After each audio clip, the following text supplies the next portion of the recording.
కోసం నివేదిక సమర్పించిన మీకు కృతజ్ఞతలు తెలియజేస్తూ కార్యక్రమంలో తదుపరి అలుపెరగని శ్రామికుడు, నిరంతర సైనికుడు, నవ్యాంధ్ర నిర్మాణ ప్రదాత, మన ఆత్మీయ నేత, గౌరవనీయులు, మాన్యులు, ఉదాన్యులు, శ్రీయుతులు, మాన్య మహోదయులు నారా చంద్రబాబు నాయుడు గారు సార్ గారిని తమ సందేశం ఇవ్వాల్సిందిగా సవినయంగా కోరుతున్నాం సార్.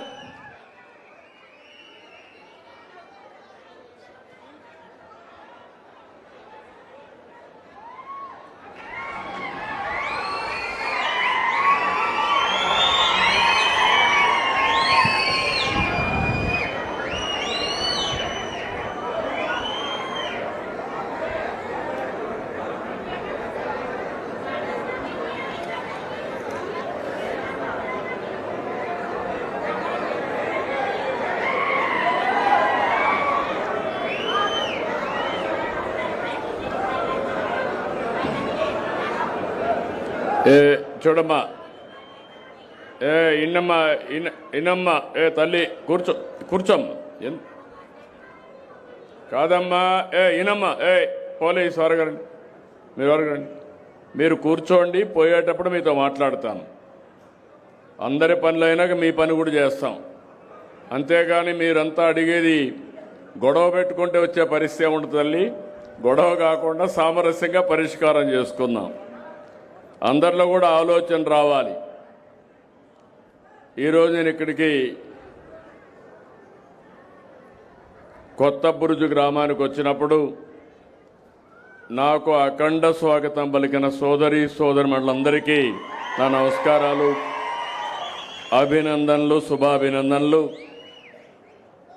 అదే సమయంలో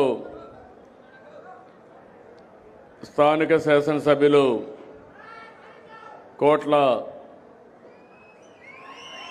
సూర్యప్రకాష్ రెడ్డి గారు,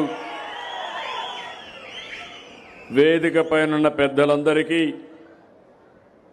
అధికారులందరికీ, ఈరోజు ఈ గ్రామ సభకు వచ్చిన గ్రామస్తులందరికీ నమస్కారాలు.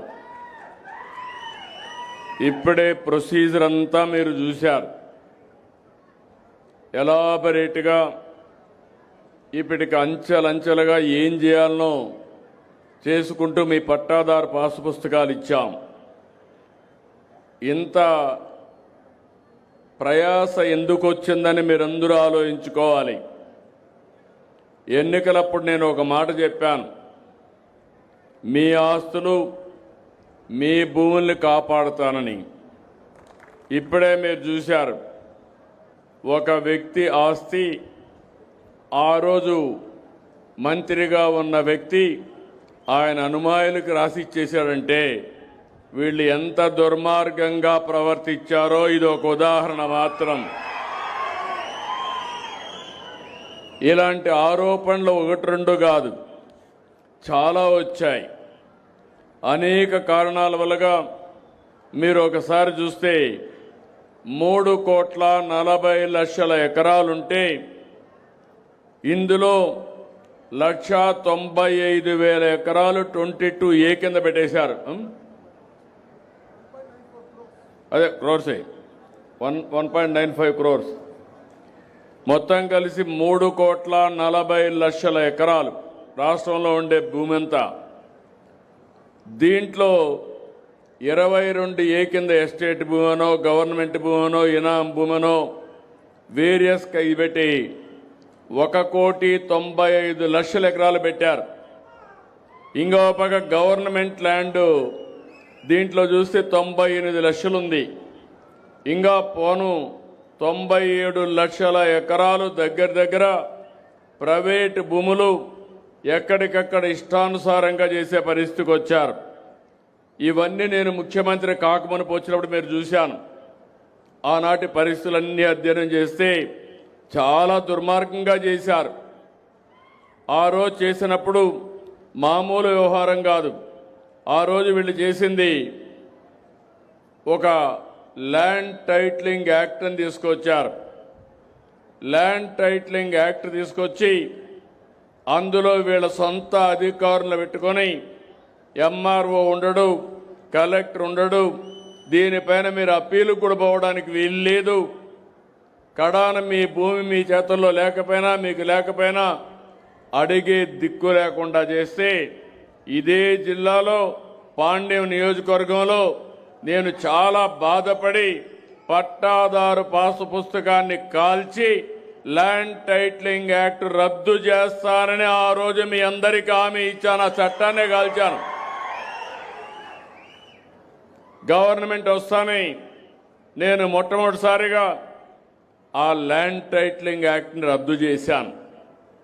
రెండో విషయం మీరు గుర్తుపెట్టుకోవాలి, భూమి మీది మీ నాన్న ఇచ్చాడు, మీ పూర్వీకులు ఇచ్చారు, లేకుంటే కష్టపడి భూమి మీరు కొనుక్కున్నారు. ఆ భూమి మీద ఆ పట్టాదారు పాసు పుస్తకాలు వీళ్ళ ఫోటో వేసుకున్నారు. అంటే భూమి మీది వీళ్ళ ముఖం మీరు చూడాల నిద్ర లేస్తానే. ఇది ఎక్కడ న్యాయమో నాకు అర్థం కాలేదు. ఇది ఒక పెద్ద ఫోటోల పిచ్చ. ఆ ఫోటోల పిచ్చితో మీ జీవితాలతో ఆడుకునే పరిస్థితికి వచ్చారు. మూడో విషయం మామూలు కాదు, మీ భూమి చుట్టుపక్కల సర్వే నెంబర్లు వేయాలంటే మామూలు రాళ్ళు వేయాలి. ఆ రాళ్ల పైన మంచి గెలాక్సీ గ్రనైట్ తీసుకొచ్చి ఆనాటి పాలకుడు ఫోటో వేసుకున్నారు, బొమ్మ వేశారు. అంటే ఎంత డబ్బులంటే 750 కోట్లు దానికి ఖర్చు పెట్టే పరిస్థితికి వచ్చారు. ఇంకో పక్క మీరు ఒకసారి చూస్తే ఇదే విధంగా రాజకీయ నాయకులు ఇంటర్ఫేర్ అయ్యి మీ భూమి నాకు ఇస్తావా చౌకగా అని అడిగేవాళ్ళు. ఇవ్వకపోతే అది 22A అని పెట్టేశారు కంప్యూటర్లో. అంతవరకు నీ సొంత భూమి ఆ రోజు నుంచి అది గవర్నమెంట్ భూమి అయిపోయింది. అంటే నువ్వు చేసిన తప్పేంటి? నీ భూమి చౌకగా అడిగితే మీరు ఇవ్వనన్న నేపానికి ఆ భూమి వాళ్ళ గవర్నమెంట్లో పెట్టారు. ఇప్పుడే మిత్రుడు చెప్పినట్టు ఇంకో పక్క బెదిరించారు. బెదిరించి మీ ఆధీనంలో ఉండే భూమిని వాళ్ళ అనుమాయులకు రాయిచ్చేశారు. అడిగితే కేసులు లేవు, పోలీసులు తిరిగి కేసులు పెట్టే పరిస్థితికి వచ్చారు. నేను వస్తానే ఎక్కడికి పోయినా కట్టలుగా దర్జీలు వచ్చేటివి. మా భూ కబ్జా జరిగింది, మా సొంత భూమి, ఈ భూమి పోతే మేము బతకలేం, ఏం చేస్తారో చేయమంటే ఏం చేయాలో నాకే దిక్కులు తిరిగిన పరిస్థితి. నేను 4వ ముఖ్యమంత్రి, నాకు అనుభవం ఉంది, కానీ ఎప్పుడూ ఇలాంటి పరిస్థితి నేను చూడలేదు, నా జీవితంలోనే చూడలేదు. నేను రెవెన్యూ మినిస్టర్గా కూడా 98లో పనిచేశాను. రెవెన్యూ వ్యవహారాలు తెలుసు. తెలంగాణలో మీరు ఒకసారి చూస్తే అప్పుడు నిజాం ఉండేవాడు. అక్కడ కూడా నేను 9.5 సంవత్సరాలు ఎక్కువ సమయం ముఖ్యమంత్రిగా ఉన్నాను. అక్కడంతా కూడా భూ వివాదాలు ఉంటాయి. బ్రిటిష్ వాళ్ళు మనకు పరిపాలించేవాళ్ళు. ఇక్కడ భూ వివాదాలు చాలా తక్కువగా ఉన్నాయి. దానికి కారణం జమాపన చేయడం, ఎప్పటికప్పుడు రికార్డులన్నీ కంప్లీట్ చేయడం, అప్డేట్ చేయడం, ఇవన్నీ జరిగాయి.